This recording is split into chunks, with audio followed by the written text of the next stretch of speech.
Good afternoon. Once again, my name is Sue, and I go over local murders, the ones that happen within 2 hours of my home. But this is, without a doubt, the worst murder I have ever seen, heard of. It, words cannot express the horrors this young man went through.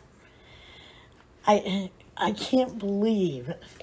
I've been reading murder mysteries, I write murder mysteries, and I have to say that in my 70 years, this was the worst case of abuse and murder that I have ever seen.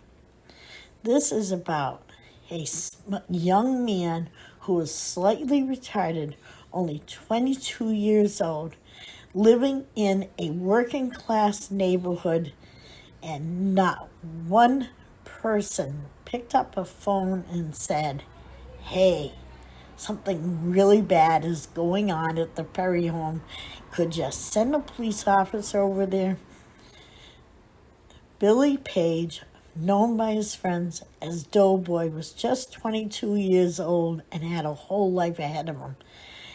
Yes, he might have been called retarded by some, but he talked, had friends, had gone to the tech school. This man was beaten, raped, foreign objects were placed inside his rectum. He had his nails pulled off, his tongue burned, both arms broken, multiple times his jaw was broken, all his teeth were gone. They used an electric cord to electrocute him by putting it around his neck. No food was given freely. This went on for 6 months. He was tied to a radiator on a short rope so that if he tried to sit down, he was going to burn himself on the hot radiator. If he leaned, got tired, he was going to burn himself. This was a game. These were very sick people. Where were the neighbors, the mailman, the friends? This is the story. Laura Perry had a problem. She still had 3 boys who were in their 30s and still living with her. It wasn't enough that she got her soda from collecting used soda bottles and cans and putting them together into a 2-liter bottle. Well, she only had 3 bedrooms in the house she rented, and now it was soon to be sold. Her son had now brought home a retarded kid. Just this fall, she thought that one of her sons was going to be an adult, and had gladly said goodbye to him as he and his friend Billy Page had left for Arizona. But like the rest of her sons, he had failed in that attempt. After beating his friend up so badly, he had been kicked out of her friend's house and once more was moving back in.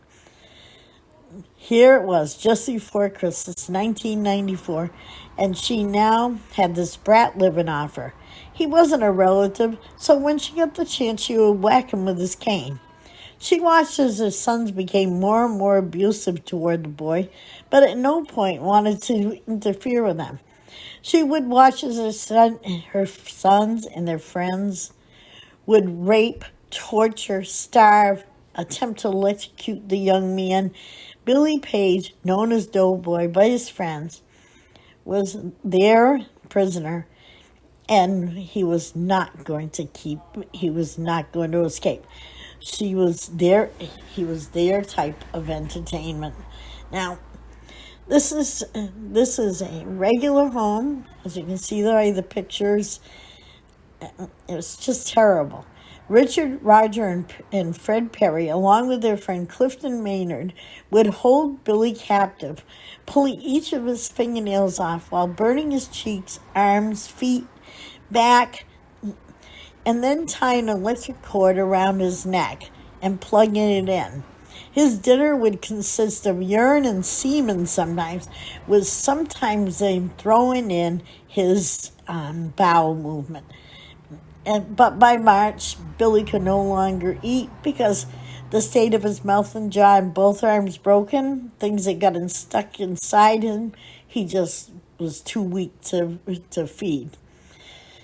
I cannot imagine the pain in the thoughts of the young man as he came down the stairs looking like a pumpkin with slits for eyes, two broken arms, a stabbed elbow, marks around his neck, blood coming from his nose and mouth.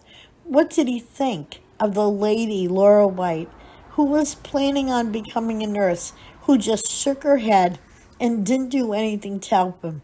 What about the junk man that came in and saw what was going on? Then there was the lady that had bought him there because she couldn't take the kind of abuse that he was going. What did he think? Then came the landlord, who announced that he was selling the house. Lena Perry and her sons, Clifton Maynard, made the decision to end Billy's life. It just wasn't worth moving him to Orange and their new house. That night, the man who had once called the Perry family friends was beaten over the head, stabbed with a knife in the arm, and slapped with a sad knife on the forehead. On April 9th, he finally passed away. That is when the gang got together, weighed the body down with rope and weights, threw him in the Fitzwilliam, New Hampshire quarry, and with a blanket and the quiet of the night, the family relaxed and prepared to move to their new house in Orange. There was no remorse, just relaxation. But Lena wasn't the only one that knew of Billy's plight. Laura White was planning on becoming a nurse. The mailman must have heard something. The neighbors must have heard something. These houses are not far apart. This is a very busy street. Finally, after they found Billy's body, now that was found in Fitzwilliam, and I worked with the lady that's brother was the chief of police, and he was just horrified. They went to Orange, and they picked up. These are the things that they found, DNA from Billy, which means they used. Orange-handed scissors, appliances, electrical items with several electrical cords, more electrical cords, broken piece of Erie tool vise, peroxide, beech nut chewing tobacco, blunt force instruments, including to but not limited to yardsticks, clubs, baseball bats, whips, antennas, rope, muffler caps, baseball bats, broomsticks, hammers, canes, hacksaws, toilet brushes, cutting implements and tools, including but not limited to knives, a brown-handled knife, identification of personal papers of Billy Page, personal belongings of his, clothing, blood, semen, saliva, psychological fluids and secretion, hair, fibers, fingerprints, palm prints, footprints, white cloth, and then a weightlifting bench. It's horrible. I'm glad to say, although Lena Perry has passed away and she has met her maker, as for the other Perry, two are free to do what they want, and Clifton Maynard is still in prison. I have not been able to find any information on Fred Perry. Now, just a footnote, I had the misfortune of going to bingo, and one of the Perry boys sat down at the table with us. He is still violent, still threatening. He is not a nice person.